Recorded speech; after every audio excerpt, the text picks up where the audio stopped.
자, 여러분들 여러분들이 현재 보고 계시는 게 일본의 엔화입니다. 엔화.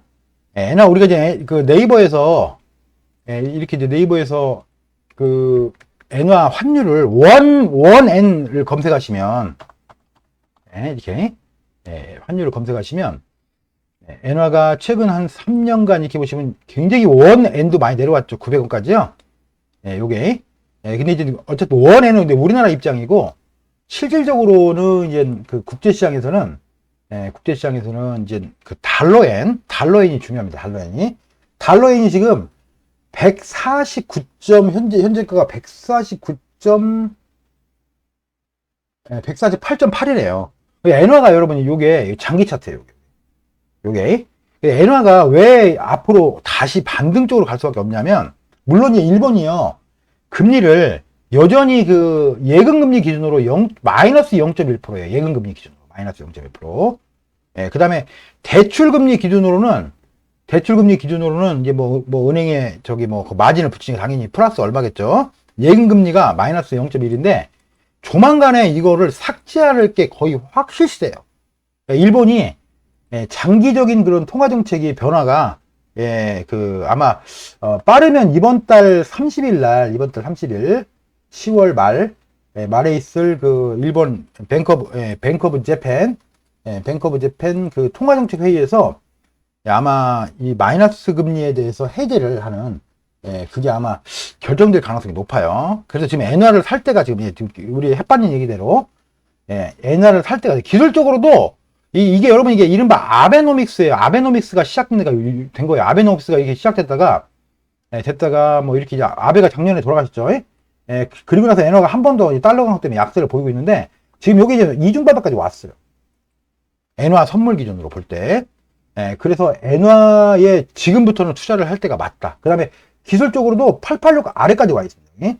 886이 최근 폭이 886. 여기가 이 886짜리가 달러엔 기준에 150엔이에요. 그 다음에 그 일본도 이제 그 일본 중앙은행에서 150엔을 넘으면 계속 시장 개입을 할 계획을 갖고 있어요.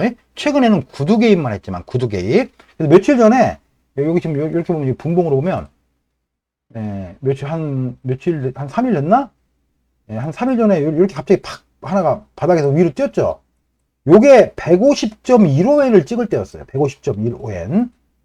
그거를 단숨에 148엔까지 147.5엔이구나. 7.5엔까지 역으로 환산하면 단숨에 그냥 위로 올릴 겁니다. 근데 이게 미국 시간에 이게 11시에 정확히 나온 거라, 그 다음에 5분 캔들 한 방으로 나오고 끝났어요. 5분 캔들.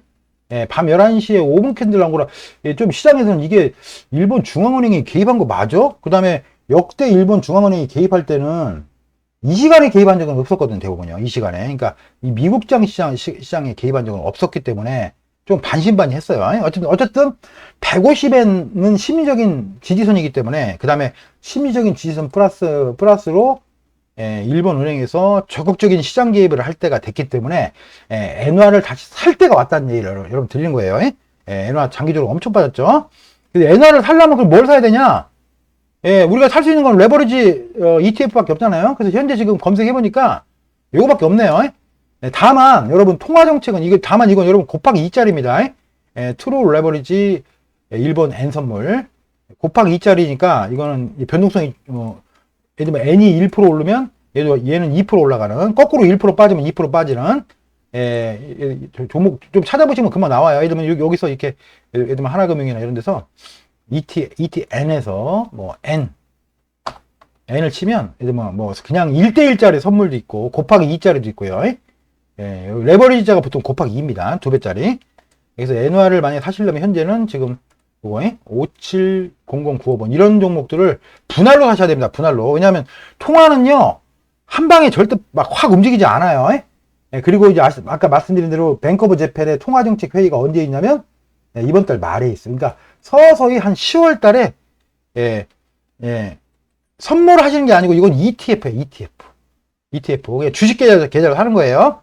이게 이번 달 한 달 동안 조금씩 그냥 매일매일 이 레벨에서는 그냥 가격 불문하고, 이게 왜 환율이 급하게 안 움직이니까 이 레벨에서는 가격 불문하고 조금씩 사시면, 근데 여러분 이 엔화 투자는요 6개월에서 1년 정도로 보고 가셔야 돼요. 한 달 만에 뭐 좀 오르고 팔고 뭐 10%야 오를 수 있겠지만 그렇게 막 금방 안 움직이면 통화는. 네, 그래서 이게 보시면 이게 통화라는 건 굉장히 오랜 세월 동안 추세가 바뀌는 거라. 그리고 이제 아시다시피 지금 이제 또 하나의 엔화의 이슈가 뭐냐면 일본의 그 10년물 국채 금리가 있어요. 일본의 물론 여전히 뱅크 오브 재팬은 이 국채를 무제한 매입하고 있어요. 무제한. 예, 여전히 양적 완화를 하고 있는 거. 우리나라가 금리가 지금 기준금리가 3.5%고 미국이 5.5잖아요. 예, 일본은 지금 마이너스 0.1%라니까.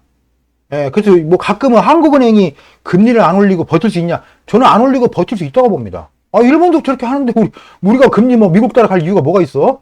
네, 그래서 또 우리나라가 외환 보유가 존날이 없어서 외환 보유가 너무 작아가지고 뭐 국제사회에 뭐 신뢰도가 떨어지고 이런 것도 아니고 우리나라 외환 보유 충분해요.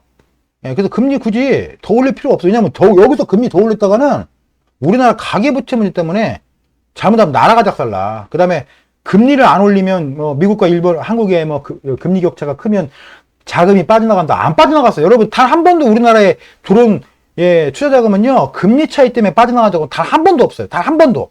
IMF 때 이후로는 그거는 나라가 비실비실할 때 빠져나가는 거예요. 우리나라 여전히 거시기 지표도 좋고 펀더멘트 좋아요. 그렇기 때문에 안 빠져나옵니다. 그래서 금리 더 올릴 필요 없다. 저는 이거 아직 그래서 지금 한국은행이 그런 걸 아는 거야. 더 안 올리고 있는 이유가 아마 저는 그렇다고 봅니다. 어쨌든 엔화로 다시 돌아가면 그래서 엔화가 현재 10년물 국채 금리가 0.5%에서 밴드를 1% 밴드로 만들어 놨는데 최근에 0.5는 이미 진작에 넘었고 지금 0.7, 0.8을 넘기고 있어요. 0.7, 0.8. 그래서 이 밴드가 10년물 국채 금리에 대해서 1% 이상의 금리를 허용하지 않겠다는 이른바 그 일본은행의 정책적 가이드라인을 아마 조만간에 풀 것 같아요. 안 풀 수가 없어요, 여러분.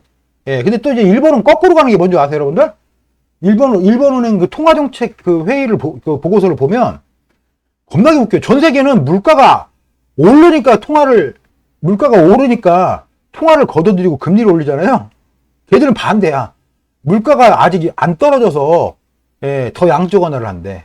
근데 그 얘기는 뭐냐면 작년에 그 어떤 기록적인 엔저 현상에다가 작년과 올해 기록적인 엔저에다가 일본 기업들이 살아났어요, 여러분. 그래서 아마 10년 내 거의 최고치의 실적을 일본 기업들이 보여서 니케이 지수가 그렇게 많이 오른 거잖아요, 여러분. 니케이가.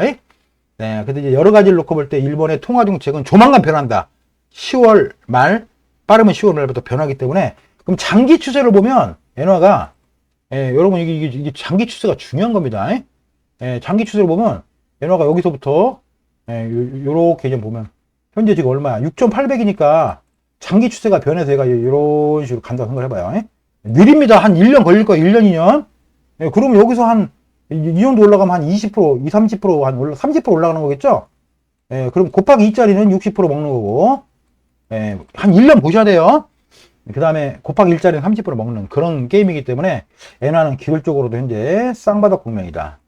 그 다음에 아까 말씀드린 뱅크 오브 재팬의 통화정책의 변화가 조만간 생긴다. 이런 부분들 때문에 엔화는 사야 된다. 이런 얘기를. 그래서 아까 설명을 드렸습니다. 참고하시고 종목 잘 고르셔가지고 급하게 살 거 없다. 이번 달 말까지 그냥 분할로 하루에 조금씩 하시면 된다. 저는 이 말씀을 드리고 싶습니다. 엔화.